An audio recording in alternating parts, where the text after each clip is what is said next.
So I got a really important question to ask you guys, but I have to wait until the end of the video to ask it because this story ends on a crazy ass cliffhanger, but I really want to get your guys' opinion. My name is Dorian, this is SEN Comics, and we are starting our coverage of Ultimate Invasion #1. So our story starts off on a beautiful day 2 months earlier, and we have a van that has no windows, and the guys inside the van are dressed up in tactical gear. So it sounds like it's a good day to rob a bank. So now you can tell one of these dudes is kind of brand new because he don't know what the plan is or what they're supposed to be doing, which let that be a lesson. You should never accept something unless you get the full scoop. So the little team leader pretty much tells the new dude that they're going to go right through the front door. And he's like, how many guards they got? Dude's like, a lot. They also got a firing platform and security system can't be hacked. But the only thing you really need to be worried about is if we can get out with what we came here for. So they get out the van and then they enter the building, and this is no longer a bank robbery. Now it looks like a terrorist attack because in this building there is heavily armed military personnel. And I mean, my unit slogan was they are stocked, locked, and ready to rock. So yeah, this looks like it's about to be a massacre because I don't care how well armed these dudes are. There's only 4 of them, and there is a bunch of military personnel in here. But as soon as they walk in there, one of the military personnel looks over and goes, "Oh, S word, F word, take a pick." He said it. And old expletive is right, because one of these dudes has like this sonic emitter gun. Man, he starts blowing personnel through a wall. I mean, a bunch of personnel through this wall. So you know they ain't gonna be a problem no more. But the ones that don't get blown through the wall do exactly what they train to do, and they just start sending bullets down range. And the new dude's like, how am I not dead? I should be dead right now. And the team leader is like, look, it's the suits, you idiot. Now focus on what we doing. There's like 100 bullets or more coming at him. You talking about focus on what you doing? Come on now. So that firing platform that we talked about earlier, it ain't firing bullets. There is a missile coming dead at him, and it hits him directly. And then old boy goes, I felt that one. You shouldn't be feeling anything, especially your soul. It should be going to whatever God that you pray to. So one of the dudes is like, we gotta take that thing out. And the team leader is like, tell you what, you go find the manager and log a complaint. Me, I'm gonna try something a little more direct. And there is a missile headed straight at this dude, and he just touched some button on his chest. The missile hits, but his force field works. He takes out this grenade and he throws it at the platform, and all of a sudden it opens up this black hole that sucks in the platform. Their force fields keep them there because it's a black hole, so there's all kinds of gravity just pulling everything in, and then it just disappears. These dudes ain't playing fair. They got sonic emitters, force fields, and black hole grenades. This is nuts. So one of these dudes walks up to the woman on the floor. It's like, excuse me, are you the manager? And she's like, I am not the manager. I wouldn't be either once the bullets start flying. He goes, yeah, but you do have a key, right? She hands it straight to him. Oh boy's like, I got the first one. Then they walk up to this other dude who's like, you too. He was like, what do you think you're doing? And he goes, what do you want? Oh boy's like, $1 billion. And dude's like, this is not a bank. And old boy shoots him, like, I know. So this instantly starts an argument I could kind of see both sides on. So the new dude's like, did I hear you correct? Did you say $1 billion? And old boy's like, yeah. And the dude's like, well, should I be getting like a quarter of that? And the dude's like, did you find a job, plan a job, do anything before yesterday? Old boy's like, no. Okay, then you'll get your $10 million that you agreed upon cut and be fine with it. Clear? Oh boy, don't say a word. So they get off the elevator and they're like, all right, so behind this door there should be a pile of money. Oh boy's like, no. So he goes, all right, so then behind this door there should be a pile of money. And dude's like, no, there's a man. And he's like, a man? And then the team leader is like, who happens to have a pile of money if we get his ass out of here. So they put in the access code, and it is 1610, which is the numerical designation for the ultimate universe. John Hickman's like, you're welcome. So they get into the room, and there's a dude sitting butt naked, crisscross applesauce in the middle of the floor, talking about right on time. So he goes, did you bring what I asked for? Oh boy's like, yeah. He turns around, he goes, fantastic. As you can see, it's the Maker. So for those that you don't know, the Maker is an alternate version of Reed Richards, and he is the answer to the question, what if Reed Richards decides to turn evil? And trust me, you do not want Reed Richards to turn evil. So old boy hands the Maker his helmet, and he's like, we got to change the clothes for you too. Maker's like, first things first. One of the dudes like, agreed, where's our money? And the Maker's like, where it always is at. It's floating in the ether, waiting for somebody to claim it. And dude's like, sounds like you ain't got it. And the Maker's like, trust me, whatever it is, I certainly have it. Why he sound like Rick Ross? Come fuck with me, you know I got it. So then one of his dudes like, look, you gave us all this equipment, you plan all this stuff, you trying to tell me you couldn't break yourself out of here? And the Maker's like, it's not escaping, it's escaping without nobody knowing that you escaped. So he's doing this long monologue, which all villains do. And then he just stops and he goes, take off your mask. And they take him off and he's like, who are you? And he goes, I'm Jackson. He goes, where's Keith?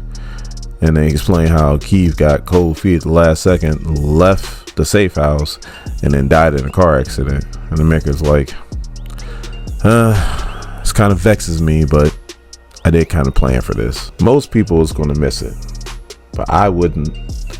And he wouldn't either. And then he just hits a button and all the dudes just start morphing into each other until they make a pretty good copy of the Maker, minus a scar, and plus he's drooling. So on the next page, we have the specs to the prison that the Maker just broke out of, and is ran by Damage Control, which is kind of news to me because I didn't know Damage Control was in the prison running business. But if you look at the layout, you have in 01, you have something called Project Pegasus, which is restricted. I wonder what that is. In 02, you have Blackguard, which is listed as destroyed. Again, I wonder what that is. You have 03, Fury Access, which Nick Fury. That's all I want to know. Then you had the cell that the Maker was just in. And then in 05, you have the Negative Zone. Does everybody have access to the Negative Zone now? Like, that's a thing? It used to be just the Fantastic Four. Now everybody got access to the Negative Zone. So when it comes to continuity, some writers follow it and some writers don't. Like Johnson Williamson, he follows it to the T. Jonathan Hickman, somewhat. So as you see Black Panther here, this is not the Black Panther that you've been following in his solo books. No. This is Black Panther more along the lines of Avengers and New Avengers. And here, he's probably still the king of Wakanda. Or at least he's still acting like it. So Reed pretty much goes to T'Challa to try to find out exactly what was going on here. And he uses like political influence. And T'Challa's like, you don't understand how thick the red tape was to try to get through this. So then T'Challa's like, but if you really want to know what's going on, you could have found out for yourself. And then Reed's like, yeah, but I've been trying to be on a follow the rules kick. And the child's like, how's that working for you? And Reed's like, not well. So then the child's like, well, this was a damage control site. Did you know who or what they was holding? And then as soon as he said damage control, Reed's like, yeah, I do. So they walk into the Maker's cell and Reed is automatically suspicious. He starts asking him questions, and then as soon as you turn to the next page, that clone does not hold up and starts deteriorating. And then Black Panther is like, dude, you're the smartest person in the universe, and now there's an evil version of you running around. We need to handle this quickly. Do you know where he went? And Reed's like, I'm not so worried about where he went, but what he's doing and why he's doing it. So the first thing he does, he walks into the Baxter building, walks right by Franklin, because for all intents and purposes, looks just like his dad. Maker tells him to shh, and he goes back to bed. None of the security protocols work because he is Reed Richards. He gets into Reed's chair and he finds exactly what he's looking for. So since Jonathan Hickman is the writer of this book, just like James Brown, they're back. That's right. He brings back the Illuminati, and they all have been burglarized by the Maker. Let me give you a quick rundown on exactly what he stole. So straight out of T'Challa's mouth, he stole enough vibranium to forge who knows what. And then straight out of Black Bolt's mouth, well, not straight out of Black Bolt's mouth, because if he speaks, they'll all be dead. So Professor Xavier probably read his mind and explained how Black Bolt said that he stole 4 Terrigen spears that have enough energy to, well, one has enough energy to power a large city for 1,000 years. And he got 4 of them. So then R. Reed says, after that, he stole a certain bridge of mine that was not supposed to be in storage at a secret Stark facility in Long Island. And on that note, let's pause for a second. I want to hear from you guys. Whose fault is it that the Maker now has the bridge? Is it Reed Richards' fault or is it Tony Stark's fault? Because I distinctly remember when Reed Richards' wife, Susan, told him to dismantle that bridge. And instead of dismantling it, what he probably did is he gave it to Tony Stark to dismantle. You're the smartest man in the universe.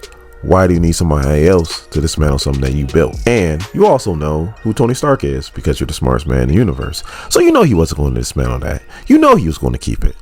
So is it Reed Richards' fault for trusting Tony Stark, or is it Tony Stark's fault for pretty much lying to Reed Richards, which should be very hard because, again, Reed Richards is the smartest man in the universe. Which one? Reed or Tony? Or both their fault? Let me know in the comments. So the next thing he made off with is probably the most impressive thing he made off with. He stole a Krakoan gate, which is supposed to be unmovable. And besides being unmovable, it's supposed to be useless unless you have an X gene. So why even take it? How can he use it? He's the Maker.